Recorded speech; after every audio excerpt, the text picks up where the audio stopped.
درنو لیدونکو، نجونې د نارینه‌و له دې څلورو خویونو څخه نفرت کوي.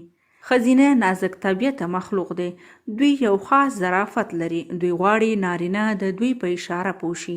مطلب غواړي نارینه د دوی په شفر باندې پوه شي. هغه نارینه چې په اشاره او لنډه خبره نه پوهیږي د ښځینه‌و هیڅ نه خوښیږي.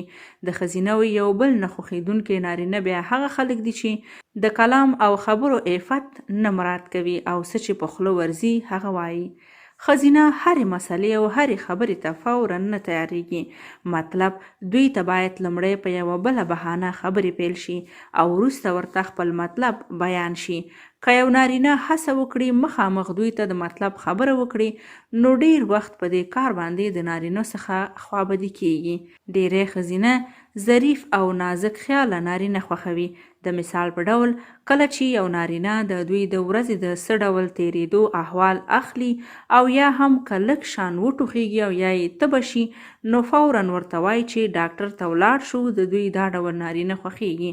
هغه نارینه چې بې پروا وي د ښځو هیڅ نه خوښیږي.